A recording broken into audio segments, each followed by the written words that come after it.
মৰমৰ ছাত্ৰ ছাত্ৰীসকল আজি আলোচনা কৰিম অসম জাতীয় বিদ্যালয়ৰ ক্লাছ 8ৰ অনুশীলনী 7ৰ এৰ 14 নম্বৰ প্ৰশ্ন পৰা 14 নম্বৰ প্ৰশ্ন কৈছো তলৰ মৌলিক উৎপাদক বিশ্লেষণৰ সহায়ত তলৰ সংখ্যাবোৰ পূৰ্ণবৰ্গ হয় নে নহয় পৰীক্ষা কৰা যদি বৰ্গ সংখ্যা হয় তেন্তে কোন সংখ্যাৰ বৰ্গ নিৰ্ণয় কৰিব লাগে বহুত কেইটা দি আছে 10টা মান দি আছে একেটা চাবা আমি প্ৰথমে মৌলিক উৎপাদক বিশ্লেষণৰ একেটাৰ বৰ্গ সংখ্যা ওলাম 14 নম্বৰ 576 এটো মৌলিক উৎপাদক বিশ্লেষণৰ ওলাম চাবা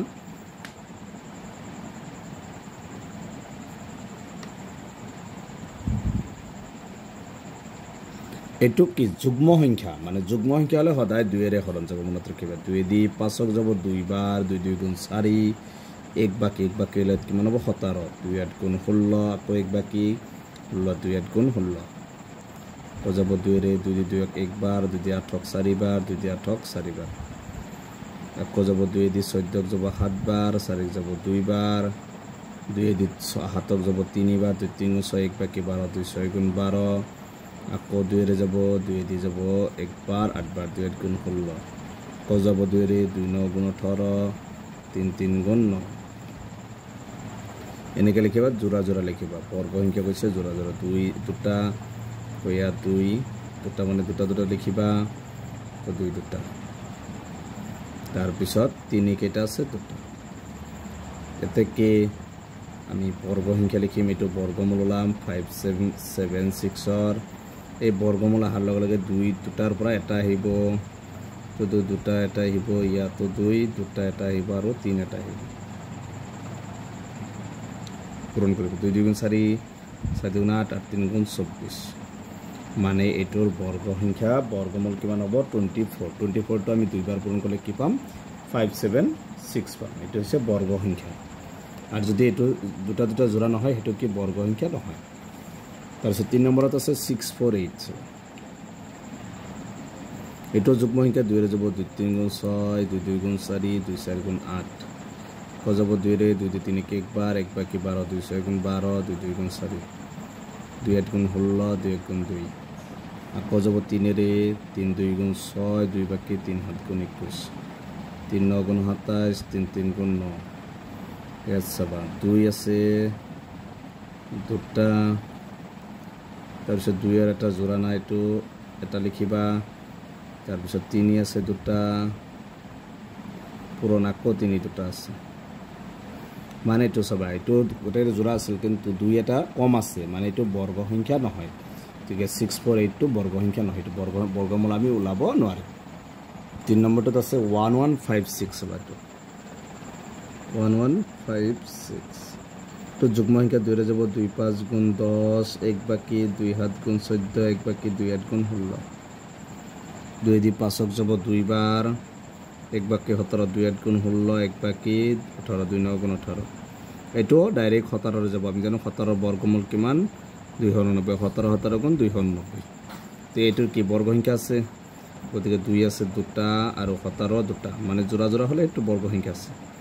এতে কে লিখিবা 1156 ইকুয়াল ৰুট বাৰ আহাৰ লগে 2 এটা আহিব 17 এটা আহিব 2 17 গুণ কিমান 34 এটো হৈছে 3 নম্বৰটোৰ आंसर 4 নম্বৰটো 1083 সব 1083 তো কি হেৰে যাব এটো যেটো অযুগ্ম সংখ্যাৰে হৰণ কৰিব লাগিব 3 এৰে কৰো 3 3 গুণ 9 1 বাকি 18 3 6 গুণ 18 3 3 1 বার এটো ডাইরেক্ট 19 ৰে যায় আমি জানো 361 ৰ বর্গমূল 19 পুরন 19 মানে 19 গুণ কিমান 361 গতিকে লিখিবা 3 এটা 19 দুটা 3 এটা কম আছে মানে এটো বর্গ সংখ্যা নহয় এটো বর্গমূল নাই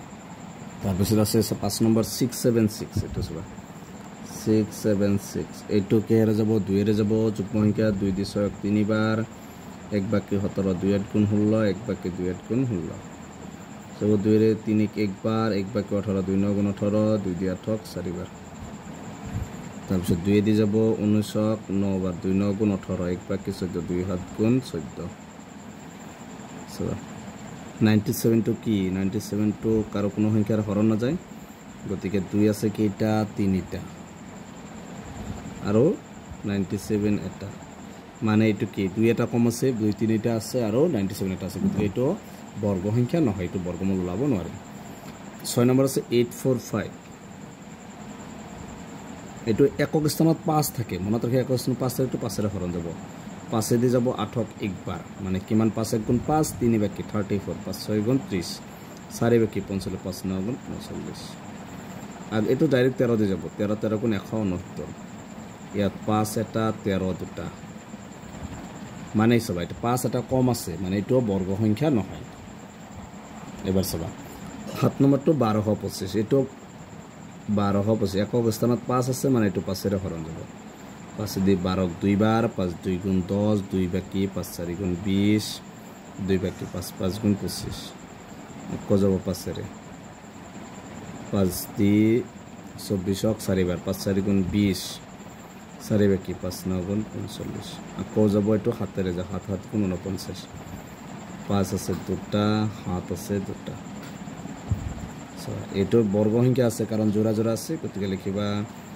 1225 সমান 5 আছে, এটা আহিব 7 এটা আহিব, 7 গুণ 35, এইটো কি বর্গ সংখ্যা, কারণ